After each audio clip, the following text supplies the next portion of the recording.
que você abra a sua Bíblia no Evangelho de João.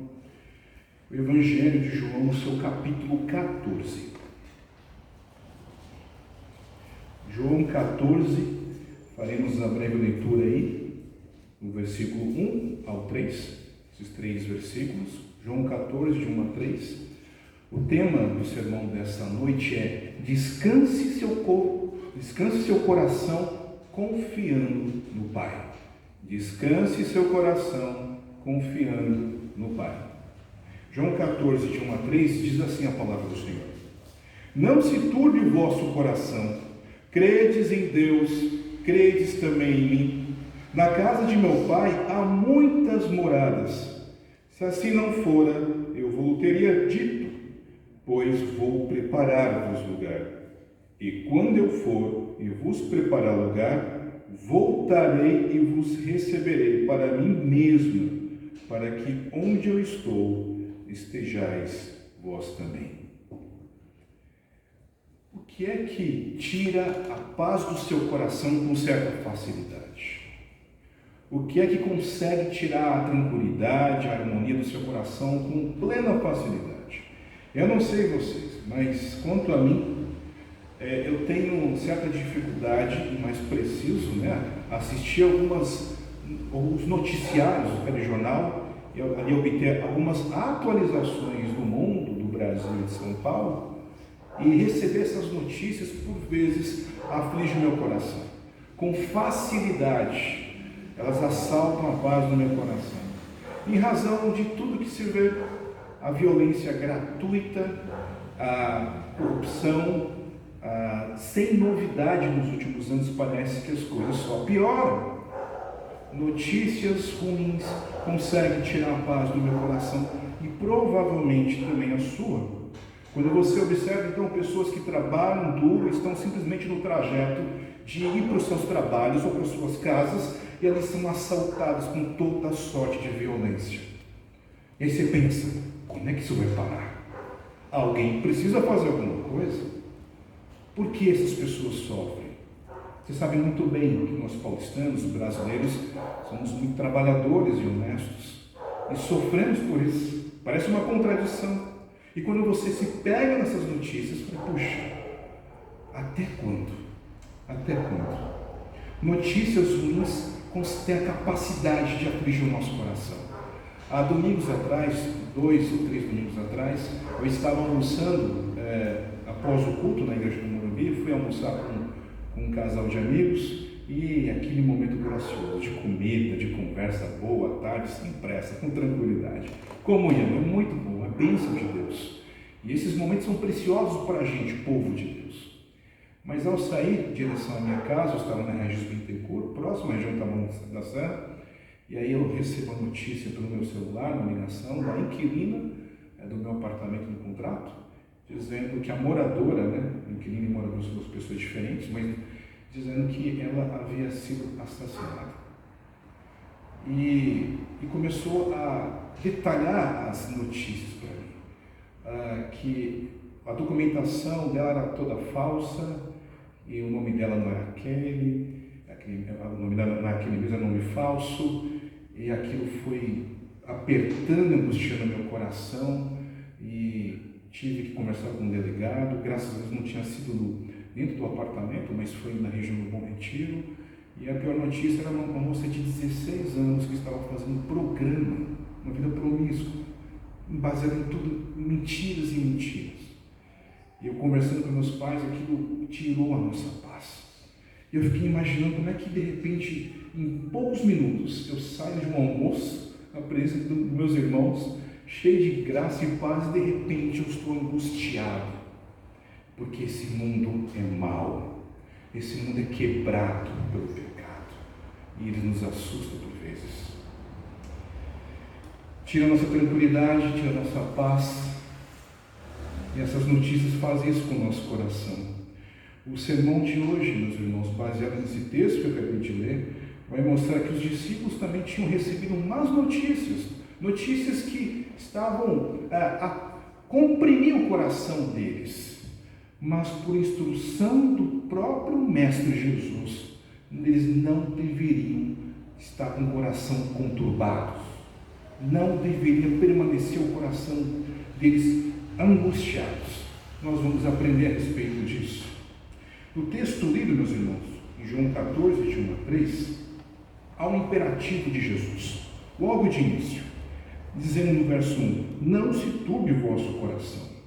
O coração deles estava angustiados, tristes, e Jesus dá um imperativo dizendo que não é para ficar dessa maneira. Mas a pergunta que eu faço é: por que é que eles estavam com o coração conturbados? Por que os discípulos estavam com o coração angustiados? Para efeito de contexto, para que possamos compreender melhor, no capítulo 13, no capítulo anterior, João registrou o que estava acontecendo. Jesus e seus discípulos estavam ali num ambiente se preparando para a última Páscoa. Então é justamente na passagem que é descrito que Jesus lava os pés dos discípulos, a famosa passagem do lava-pés. E nesse contexto, então, está o Mestre Jesus com seus discípulos, ensinando duas coisas preciosas aos seus discípulos: a humildade de servir um ao outro, mas é que o próprio Cristo é que santifica, é Ele que purifica. E nesse exato contexto do capítulo 13, ele está sendo lavado e purificado, é dito que Jesus também tem o seu coração conturbado, um pouco angustiado. E por quê? Porque dentre os 12 discípulos, seus amigos, há um que iria traí-lo, Judas. Judas iria traí-lo. E isso estava conturbando o coração de Jesus. Mas ao final do capítulo 13, João escreve a seguinte informação: que Pedro, diante da notícia também que Jesus iria partir, iria deixá-los, Pedro se manifesta com todo o seu entusiasmo, dizendo: Jesus, para onde quer que você vá, eu vou também. Não importa onde, eu irei te seguir. E que, complementando essa ideia, o próprio Pedro diz que ele daria a sua vida por Jesus. No seu entusiasmo, essa resposta mediante a notícia que Jesus logo iria deixá-lo. E a resposta de Jesus a Pedro é extremamente dura, dizendo: darás a vida por mim? Em verdade te digo que jamais cantará o galo antes que me negues 3 vezes. Pedro vai negar Jesus Cristo? É isso? É uma revelação direta e clara do próprio Jesus, não somente a Pedro, mas a todos naquele momento. Todos. Quer dizer então que depois de passar alguns anos no ministério de Jesus, os 12 discípulos junto com Jesus Cristo, eles comiam juntos, eles caminhavam juntos, por vezes até dormiam juntos. Eles aprenderam e observaram o Mestre, como o Mestre conversava com as pessoas, como é que Jesus tratava as pessoas, Jesus amava as pessoas, Jesus operava milagres, curava muitas pessoas, e eles aprendiam com isso. Por vezes o ensino era para todos, e por vezes o ensino era em particular para os discípulos. Há um relacionamento bem desenvolvido de amizade.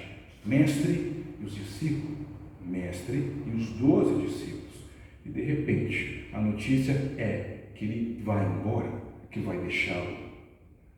Vai deixá-los e vai para a cruz. E não somente essa notícia entristece o coração deles, mas o fato também que foi revelado que um deles, Pedro, negaria Jesus. O mais influente dos apóstolos, dos discípulos, iria então negar o Mestre, o nosso amigo, o nosso Senhor.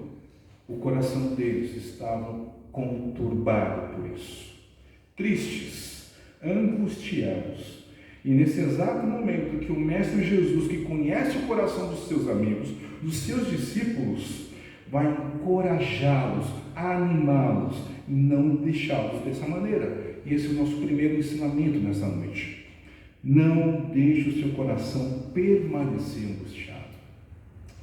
Jesus não apenas conhece o coração deles conturbados, mas há uma experiência em particular no coração de Jesus que o deixa também conturbado. João escreve no capítulo 12, verso 27, a seguinte informação. As palavras de Jesus dizem o seguinte: 12, 27. Agora está angustiada a minha alma. O que direi eu? Pai, salva-me desta hora? mas precisamente com este propósito vim para esta hora. Meus irmãos, o discípulo João, o Evangelho de João, ele tem uma sua particularidade e por vezes foge dos demais outros evangelhos, como Mateus, Lucas e Marcos. Ora, o tempo aqui é tratado de maneira bem um pouco diferente. A expressão hora não especifica a hora exata do dia ou da noite, que são 8 horas da manhã ou 2 da tarde. Não é isso. No Evangelho de João, hora significa algum evento específico, um momento certo. Por capítulos anteriores, logo do 1º ao 4º capítulo de João, quando Jesus está para iniciar seus milagres, então, João fala, chegou a hora ou não é a hora. Mas nesse momento, Jesus está tratando da sua hora. A hora significa a cruz, o seu destino. Para isso que veio Jesus Cristo. A sua hora que trata aqui então é a cruz. Ele enfrentaria então o abandono do Pai, separação do Pai. Ele enfrentaria a terrível hora que seria a ira de Deus. Deus derramaria a ira dele ao seu próprio Filho Jesus. E apesar de saber o quanto terrível era isso, ele entendia com clareza que era o seu destino, era a sua missão. E a sua expressão nesse verso, então, eu vim para esta hora. Hora difícil, hora que deixava o seu coração conturbado. Mas o Filho foi fiel até o fim. Era a missão do Filho. Ele iria cumprir. Eu e você, meus irmãos, nós não sabemos o que é isso. A ira de Deus. E aqueles que têm a sua vida lavada pelo sangue do Cordeiro não saberão o que é isto. Mas Jesus soube o que foi isso. Jesus soube exatamente o que foi a ira de Deus. No máximo, nós conhecemos alguns filmes produzidos por Hollywood, mostrando as últimas horas de Jesus Cristo na cruz.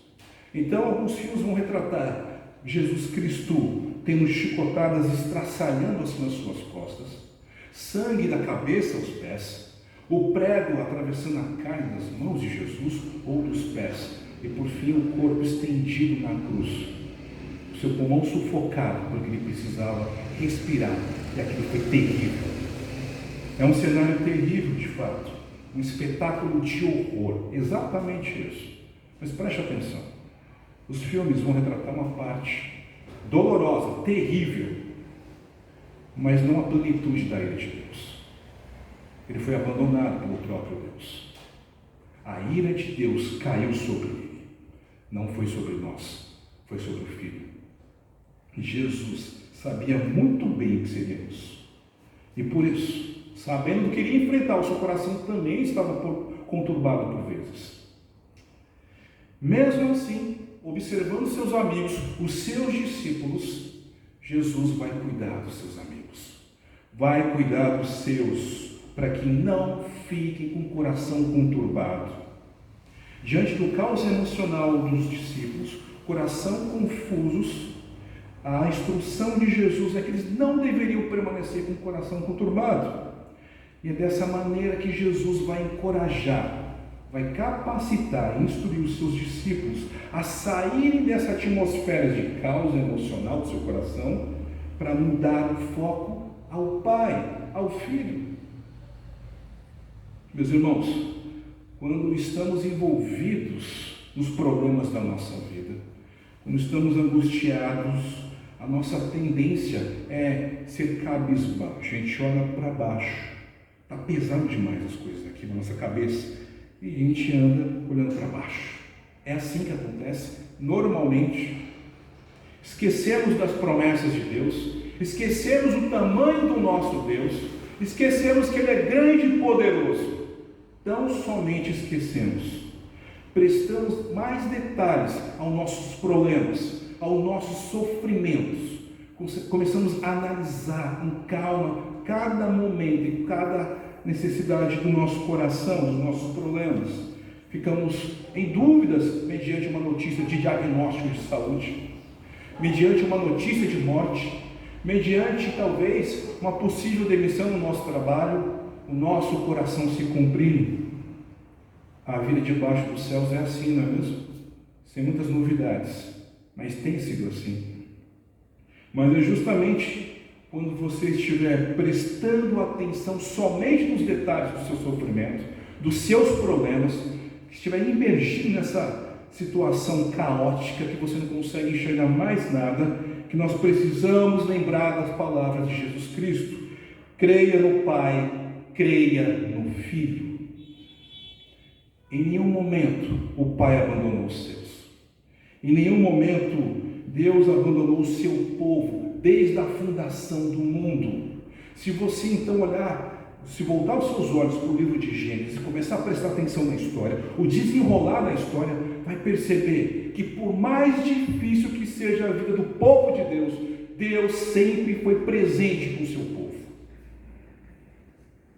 Deus não abandonou nem esqueceu José do Egito quando ele foi traído pelos seus irmãos, vendido por alguns comerciantes, traído por seus próprios irmãos, foi colocado em prisão injustamente, esquecido pelo copeiro, mas Deus usou a vida de José do Egito para salvar a vida de muitos. Deus não esquece do seu povo. Deus não esqueceu do povo escravo do Egito, quando o seu gemido de sofrimento do próprio povo chegou aos céus. Deus levanta Moisés, o grande libertador, o instrumento das mãos do Senhor, para liberar e libertar o seu povo, porque Deus não esquece do seu povo. Creia no Pai, meus irmãos, que não esquece de ninguém do seu povo.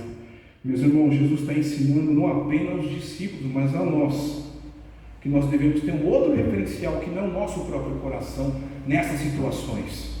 Que olhamos para nós, aqui dentro, onde está angustiado, conturbado, confuso, nós temos a tendência de olhar para cá sendo o nosso próprio referencial. O problema é que quando estamos olhando o nosso próprio referencial, não temos solução. Nós precisamos de um outro referencial. Devemos mudar o foco para aquele que é maior do que o nosso coração e os nossos problemas, para aquele que é maior do que nós mesmos, para aquele que é maior do que os céus e a terra, Deus Todo-Poderoso. Ele é grande, poderoso, soberano, Senhor.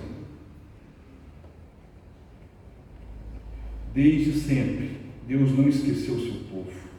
Nós precisamos, irmãos, conhecer as promessas do Senhor e crer nas promessas.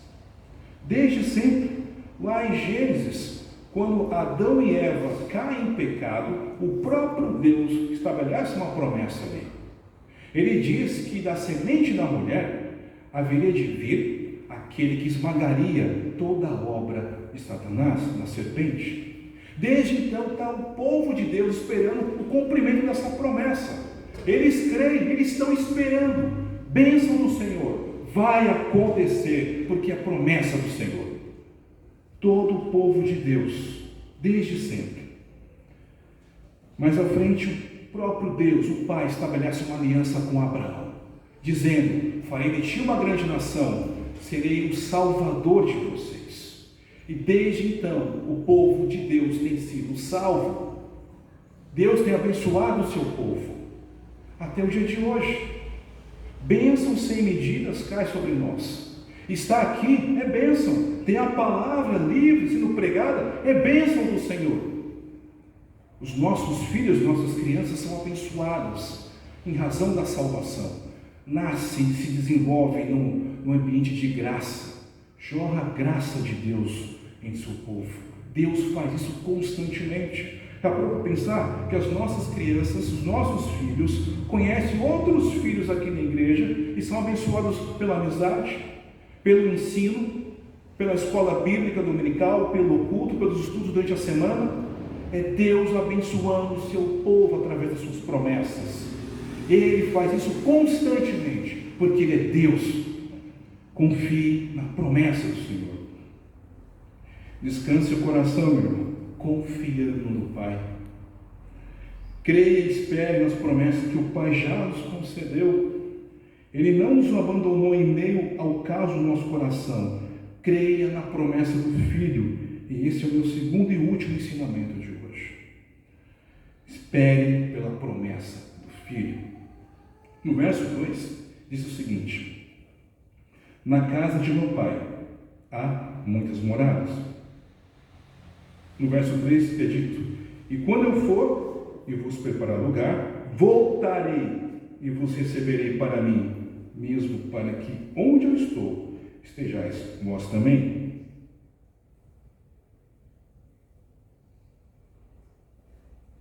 Diante dos corações conturbados, Jesus vai encorajá-los, os seus discípulos, a crerem no Pai e nele mesmo. Mas não somente isso, mas lhe manifesta ali uma promessa especial. Vai encorajá-lo. Jesus está dizendo: eu vou, mas eu volto. Vou buscar vocês para que possamos morar juntos para sempre, para todo sempre. É como se Jesus estivesse dizendo aos seus amigos, seus discípulos: eu sei que vocês estão tristes, eu sei que os corações de vocês estão conturbados com a notícia que eu vá, mas preste atenção, é necessário que eu vá. Será melhor assim, será muito bom para vocês. Eu estou salvando vocês, meus amigos. A minha ida é necessário eu ir, mas eu vou, estarei voltando, em breve eu vou voltar, em breve. Trará dor e terrível sofrimento, a hora, a cruz, mas é necessário que eu vá, pois ao final a alegria será abundante, muito mais do que a dor e sofrimento. Eu estou indo preparar um lugar, e isso não se inicia, meus irmãos, no momento depois que Jesus ressuscita, que ele dá as últimas instruções, as últimas orientações, depois sobe aos céus. Não é nesse momento, mas a habitação que começa a ser construída e preparada pelo Filho é exato o momento da sua ida à cruz. A cruz significa salvação, a cruz significa ele estar preparando morada para a sua igreja, para o seu povo. Foi na cruz. A ida de Jesus é o conforto dos discípulos e também o nosso, meus irmãos. Meus queridos, diante dos problemas e desafios da sua vida, confiem em Deus. Tão somente confiem em Deus. De fato, a nossa jornada aqui não é fácil. Há problemas, há sofrimentos, sim, há aflições. E João escreve no capítulo 16, verso 33, palavras do próprio Jesus. João 16, 33, 2 capítulos à frente. Está escrito assim: estas coisas vos tenho dito para que tenhais paz em mim. No mundo passais por aflições, mas tende bom ânimo, eu venci o mundo. Você terá problemas sim, nós teremos problemas sim, passaremos por aflições, é a própria palavra do Senhor Jesus. Nesse mundo quebrado pelo pecado, as coisas são assim. Eu estava lá fora, antes de chegar aqui, de entrar, cheguei um pouco mais cedo, eu recebo uma notícia no WhatsApp, que uma irmã muito querida minha, em Cristo, faleceu porque estava lutando contra o câncer. Eu vim preparado, minha satisfação, de repente, mais uma notícia ruim, mundo quebrado, notícias de morte, notícias de doenças, notícias de violência, gratuitamente, mundo quebrado, dominado pelo pecado. É assim. Passamos por aflições, passamos por dúvidas. É assim, as tragédias não são poucas. Mas, meus irmãos, precisamos lembrar e crer na promessa do Filho. Tende bom ânimo. Eu venci o mundo mau, o mundo que se colocou de contra e confrontando o próprio Cristo, que achando que venceria ele na cruz, mas foi derrotado. Justamente na cruz é o grande poder manifestado no nosso Senhor e Mestre. Na cruz ele é vencedor, não derrotado. Ele ressurgiu e voltará. Nesse exato momento, então, meus irmãos, do capítulo 14, Jesus está animando aos seus, encorajando, dizendo que vai para a cruz para salvá-los, vai para a cruz para confortá-los, vai para a cruz para construir morada para nós, uma nova habitação. Nessa nova morada, meus irmãos, novos céus e nova terra, que é o local da habitação do Pai, está acima de tudo e de todos reinando, está acima da criação, governa em glória e majestade, de maneira perfeita, plena e soberana.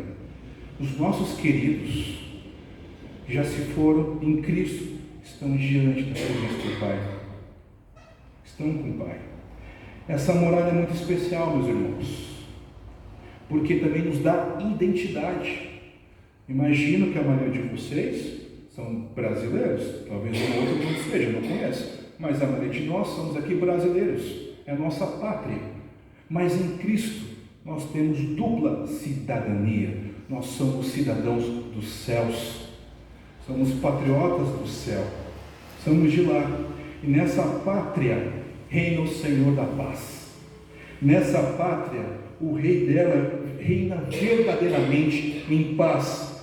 O príncipe da paz é o seu Filho Jesus. Não haverá notícias tristes de desemprego, de diagnóstico de câncer, de morte. Não haverá notícias de despedidas entre mestre e discípulos. Será um local de muitas moradas, mas muitas mesmas, meus irmãos. E talvez você me pergunte: Daniel, quantas moradas lá haverá? Eu não sei. Ninguém sabe.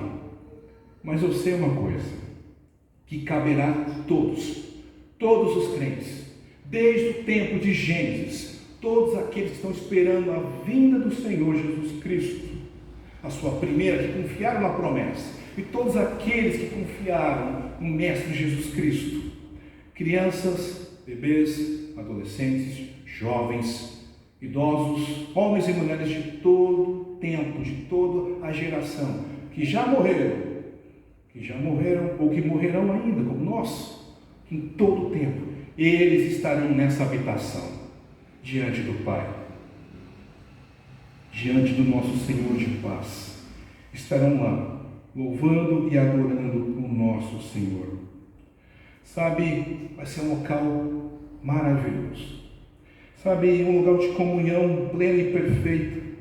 E nós não sabemos o que é isso. Nós temos alguns flashes, dos lampejos, no momento da palavra do Senhor, algum momento de louvor, no momento de realizando alguns estudos em comunhão, comendo com alguns irmãos. É bênção, é tão prazeroso que o nosso coração diz: queria mais. Desse exato momento de comunhão, quero mais, mas é breve. De repente, algumas notícias ruins afetam a paz do nosso coração, e isso se vai com facilidade. Mas nessa nova morada não será assim. Não enfrentaremos tentações, não enfrentaremos perigos, não seremos combatidos, não seremos em luta com a presença do pecado, ele não mais existirá. Isso será maravilhoso. Nós não temos ideia do que é isso, porque todo o nosso momento de louvor e adoração é em constante luta contra as tentações e o pecado. Mas nessa nova morada, o pecado não mais existirá. É maravilhoso demais. Estaremos na plenitude, na presença de Deus. O que é isso? Eu ainda não sei, mas será maravilhoso. A nova habitação preparada em Deus terá a presença do Pai plenamente. Estaremos diante de Deus, diante do Pai, sem temer, sem vergonha, sem a presença do pecado. Será lindo, meus irmãos, será maravilhoso. O verdadeiro céu não é simplesmente a ausência do pecado, a ausência das desgraças desse mundo quebrado. Isso será muito bom, mas a coisa melhor do céu é a presença do Pai em plenitude. A presença do Pai é o céu, é o verdadeiro céu. Deus é o céu, em plenitude maravilhosa. Um dia nós saberemos o que é isso. Um dia, meus irmãos, espere pelo cumprimento da promessa do Filho. Ele já foi e certamente voltará. É iminente a sua vinda. Breve, ele não tardará. O Filho voltará. Ele prometeu. Espere por isso, meus irmãos. Espere. Ele está voltando para buscar o seu povo de todos os tempos. Um dia reinaremos com ele. Não se atemorize, meu irmão. Creia no Pai. Creia no Filho. Espere pela promessa. Descanse em seu coração, confiando no Pai. Concluindo, povo de Deus, diante de um cenário de colapso, de confusão no coração dos discípulos, sobre a notícia da partida de Jesus e a iminente traição de Pedro, Jesus simplesmente vai encorajá-los, vai tratar, vai ajustar o foco, a direção correta. Creia no Pai, creia em mim. Por mais difícil que seja sua trajetória, meu irmão, minha irmã, nessa vida, nesse mundo conturbado, angustiado, o coração nosso por vezes confuso, creia na palavra do Filho. Não se turbe o vosso coração. Creia no Pai, creia no Filho. Meus irmãos, o Pai enviou o Filho para resolver o nosso maior problema, o inferno eterno. O Filho já resolveu isso para nós. Já tratou o nosso maior problema. Deus providenciou a nossa salvação. Um dos nomes do Filho também é chamado Emanuel, o Deus conosco. Não estamos sozinhos, não estamos abandonados, meus irmãos. O Filho vai voltar. O Pai também se revela com seu nome chamado Jeová Jireh, o Deus da providência. Providenciou o Filho para estar presente conosco. A ação do Espírito Santo também está conosco. Está providenciando a habitação para mim e para você, para estarmos juntos com Ele para sempre. Não se turbe o vosso coração. Creis em Deus, creis também em mim. Creia e espere pela promessa. Ele está voltando, meu irmão, minha irmã. E que Deus te abençoe.